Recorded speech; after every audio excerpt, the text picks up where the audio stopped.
Mga produktong magaganda at export quality. Yan ang ginagawa ng isang kabarangay dito sa Caloocan, si Darius Letada o mas kilalang Bebs, isang native product supplier. Bawat produkto ng araw ay mabusising inaasikaso mula sa disenyo hanggang sa mga material na gagamitin sa paggawa nito. Huwag susuko, pagsumikap para matuloy ang iyong mga pangarap. Bisitahin natin ang pagawaan ni na Bebs na may mga gamit na pang Pilipino at legit na gawang Pinoy.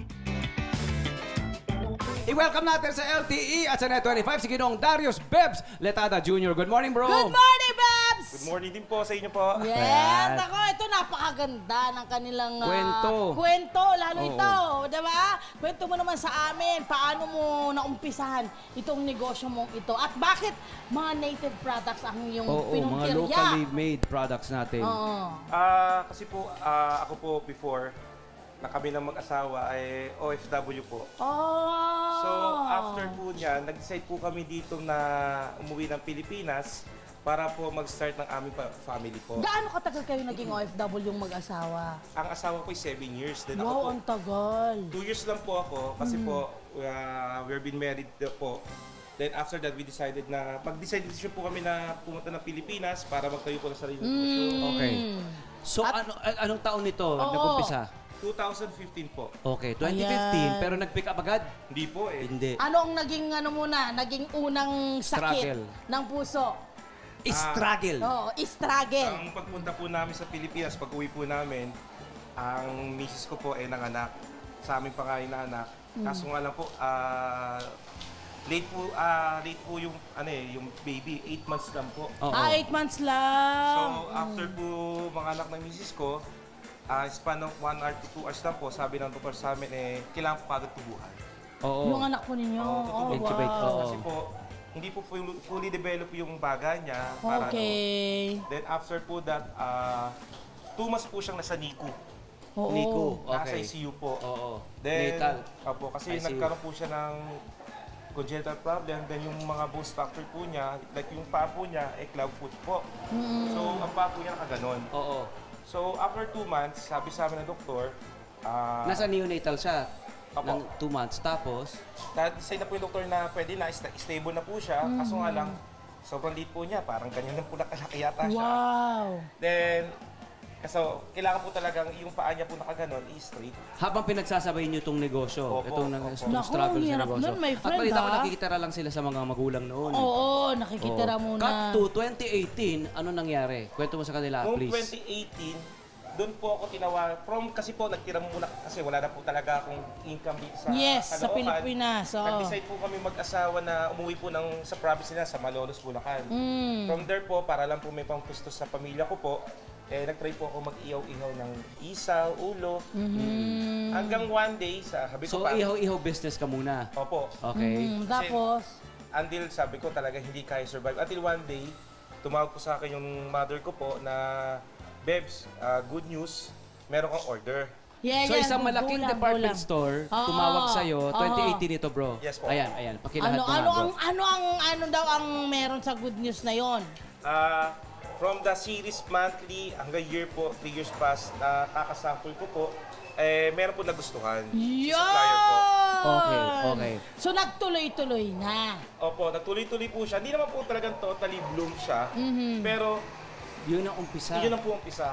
Doon po ako nag-start mangarap. Na sabi ko, dito na siguro magsisimula yung pagtagoy ko sa pamilya. Kaso nga lang po, dumating po yung pandemic. Pandemic naman. Pandemic Ang dami days pala nilang dinaan ng Tatama siguro po pagsubok. tayo, nag-struggle during the pandemic. Totoo. So, nag-close po lahat ng door ng Para sa produkto ninyo. produkto ko po. Nag-close po ang door. Ano naging pivot nyo? Ano naging turnaround dyan? Nag-sideline po kung ano po yung pwedeng pasukin po. Oho. Yung mga pwedeng itinda po, Nagtinda ka. online business para lang po matusunan. Kasi po, during that time, habang naginagamot yung therapy, during therapy na panganay ko, may Tsaka medyo mahal din ang therapy pag ganyan, my friend. 700 per day po. Yes, Oo, di ba? So, kailangan talaga ng pera. Oo. Okay, and then, pandemic, nawala na naman kayo. Kailan ulit kayo bumangon ng tuloy-tuloy?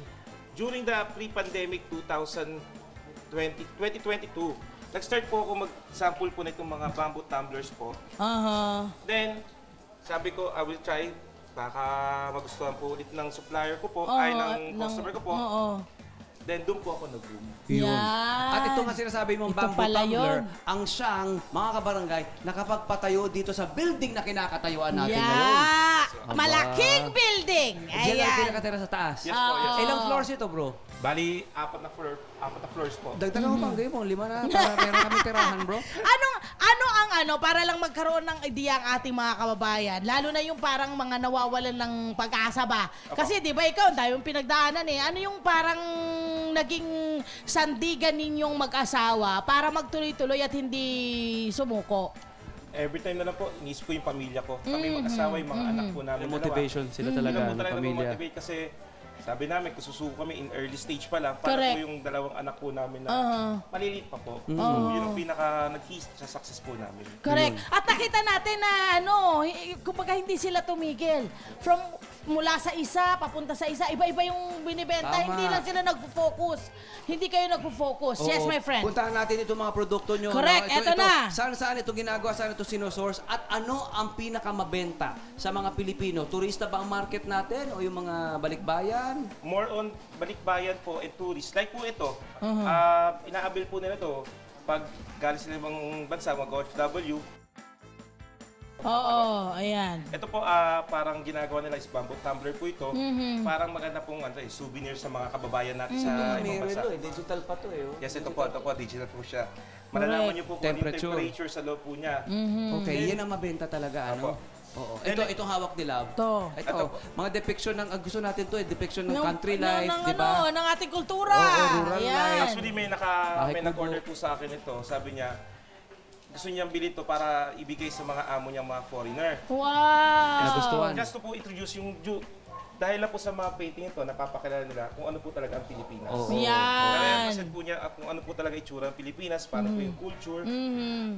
So, iba't iba mga produkto, di ba, na mga local. Itong mga binibenta natin, mula sa mga magnet, yung mga Ref magnet, yung decal, ating bag na abaka.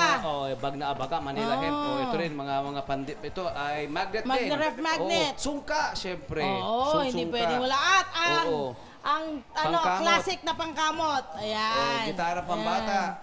Ayan, nakikita nyo naman. So, paano nag-grow yung mga produkto mo? Anong ginagawa mo? Pasample ka lang ng pasample? Ako, every month po, kami mag-asawa, ikot kami sa mga area na pwede ng sample, like yung mga Laguna, Visoria, mga tourist spot na alam namin na meron silang locally made na products. Or may mga gumagawa, yung May mga gumagawa tao, po. no? Kasi yun ang mga natutulungan mo ngayon. Di ba Opo. natutulungan Bali, din sila magkaroon ng trabaho. You create jobs for them. Sa kanila, directly pumunta sa kanila, then namimili po ka sample, then pag may nagustuhan po yung customer ko po, directly nung pupunta sa kanila. Ganda! Yun ang maganda ron. Di ba? Yun ang maganda ron. Kapag kung habang pinapanood ito mga kabarangay, ang realization dito, ang ikina-asenso nila, uma-asenso rin yung mga Kababayan natin sa iba't na ibang lugar gumagawa sa ng mga Pilipinas. ito. Di ba? They help create jobs for people. Okay, doon sa yung malaking kumpanya na napasukan, anong klaseng mga kwalifikasyon ang hinihingi nila doon sa mga produktong Panuntunan. ipinipresenta mo? Nakikita mong, ito, go agad. Ano yung nakikita mong parang... Para po sa akin, ang qualification para mapili yung mga sinasample ko, dapat po talaga maka-Pilipino. Maka-Pilipino. Kasi kung meron pong di maka-Pilipino, parang negative kagad po sa kanila yung So, and then, of course, yung quality ng Yes po, produkto. yes po. Ayan. Yung galing, ano? Okay, itong mga produktong ito, kapag iyong ipinapasample, di ba, nasabi mo nga, pupunta ka ng Laguna, halimbawa, meron kang pinasample na ganito, gaano katagal para makuha mo yung orders mo? Siguro, it takes isang buwan, 2 buwan. Kaya Yan. dapat nag-advance order po talaga lang. Oo. At okay naman yung ating mga kababayan, nakakapasa naman sa yung Oo sa naman, yung, mga Pilipino. yun naman ang gusto natin. Craftsmen natin, mga Oo, Pilipino, mahuhusay. Napakahusay. Gano'n ang karami mga natutulungan Empleyado. natin empleyado Correct. dito, Ngayon, mga empleyado kabarangay mo. natin. Ngayon po dito sa kumpanya ko po, sa trabaho ko po, ito po yung mga trabador ko po. Halos mga kapitbahay at mga kaibigan. Kaway-kaway naman kayo riyan. Mga kabarangay din. Ayun, Pakita mo naman kumakaway-kaway ka, kagandahan mo sa te. camera. Ayan. Mula sa ilan kayo, mula sa inyong mag-asawa, ngayon lumobo na, ilan na kayo ngayon? Pati nanay niya eh. Ito, mga Nakikita ko ballpen, yung nanay niya, nagbebenta rin eh.